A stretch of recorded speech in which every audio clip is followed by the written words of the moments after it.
نحمدہ و نصلی علی رسول الکریم۔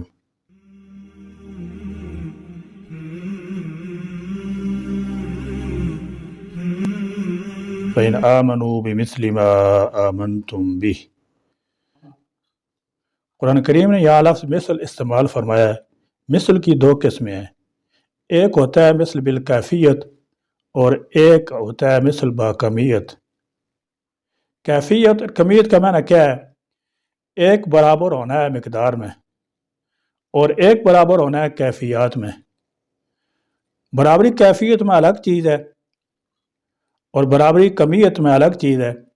اب اللہ تعالیٰ جل شانہ نے فرمایا کہ اگر تمہارا ایمان صحابہ کے ایمان جیسا ہوا، ہم جب یہ کہتے ہیں کہ ہمارا ایمان صحابہ کے ایمان جیسا نہیں ہو سکتا تو ہمارے ذہنوں میں کیفیت آ رہی ہے کہ جو کیفیت صحابہ کے ایمان کی ہے وہ بعد میں کسی امتی کی پیدا ہو ہی نہیں سکتی، کیونکہ صحابہ کے ایمان کی کیفیت نبی کریم صلی اللہ تعالی علیہ وسلم کی صحبت کی وجہ سے ہے۔ نہ نبی نے آنا ہے، نہ نبی کی صحبت ملنی ہے اور نہ صحابی جیسا ایمان ہونا ہے۔ اس آیت کا یہ معنی ہرگز نہیں ہے کہ تمہارا ایمانی کیفیت صحابہ کی ایمانی کیفیت جیسی ہو، بلکہ آیت کا معنی یہ ہے کہ تمہاری ایمانی کمیت صحابہ کی ایمانی کمیت جیسی ہو۔ مطلب یہ ہے کہ جن جن چیزوں پر وہ ایمان لائے ہیں ان چیزوں پر ایمان لاؤ گے تو کامیابی ہے، ان میں سے ایک چیز بھی چھوڑ دو گے تو تمہارا ایمان قبول نہیں کریں گے۔ ایک ہے کیفیت جس کا تعلق دل کے ساتھ ہے اور ایک ہے مقدار جس کا تعلق ظاہر کے ساتھ ہے۔ صحابہ کا ظاہر تو دیکھ سکتے ہو لیکن صحابہ کی کیفیت نہیں دیکھ سکتے۔ جب صحابہ کی کیفیت نہیں دیکھ سکتے تو پھر کیفیت کی طرح کیفیت کیسے بنے گی؟ اس لیے اللہ وہ بات فرما رہے ہیں جو بندے کے اختیار میں ہے۔ کیفیت چونکہ ایک باطنی اور قلبی چیز ہے، اس کی مثل بندہ کر سکتا ہی نہیں، اور مقدار اور کمیت ظاہری چیز ہے، اس لیے اللہ تعالیٰ نے ہمیں اس کا پابند کیا ہے کہ جن جن چیزوں پر صحابہ ایمان لائے ان چیزوں پر تم ایمان لاؤ۔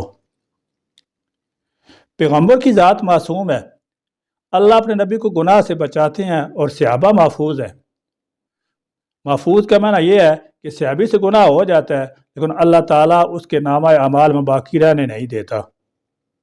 نبی اکیلا معصوم ہے، صحابی اکیلا مومن ہے، صحابی اکیلا عادل ہے، صحابی اکیلا حجت ہے، صحابی اکیلا معیار ہے، اور جب سارے صحابہ رضی اللہ تعالی عنہ کسی مسئلہ پر جمع ہو جائیں تو ایسے ہی معصوم ہوتے ہیں جیسے نبی تنہا معصوم ہوتا ہے۔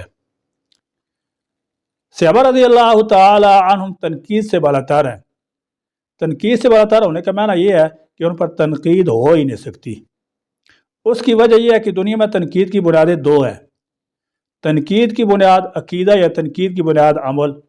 اگر تنقید کی بنیاد عقیدہ ہو تو عقیدہ غلط ہو جائے وہ صحابی ہے ہی نہیں، اور اگر عمل غلط ہو جائے تو ہم نے عمل کی بنیاد پر صحابی مانا ہی نہیں۔ اس لیے صحابہ کرام رضی اللہ تعالی عنہم تنقید سے بالاتر ہیں۔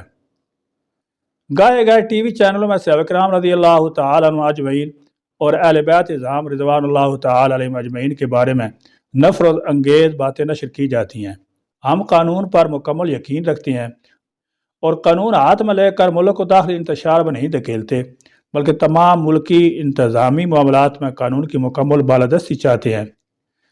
سائبر کرائم ایکٹ جو ایک قانون کی حیثیت رکھتا ہے، اس کی دفعات تعزیرات میں یہ موجود ہے کہ جرم اور نفرت انگیز تقاریر کی تائید و تشہیر پر 5 سال قید یا 1 کروڑ جرمانہ یا دونوں سزائیں ہو سکتی ہیں۔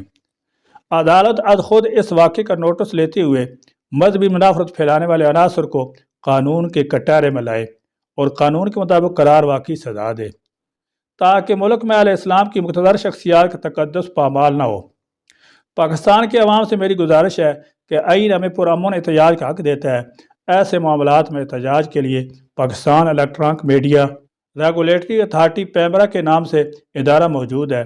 ملک کو حساسیت سے بچانے کے لیے ایسے تمام افراد اور اداروں پر کڑی نظر رکھیں جو ملکی استحکام اور سالمیت کو سبوتاژ کرنا چاہتے ہیں، بالخصوص ایسے ٹی وی چینل جو مذہبی اشتعال پھیلانے میں ملوث ہیں۔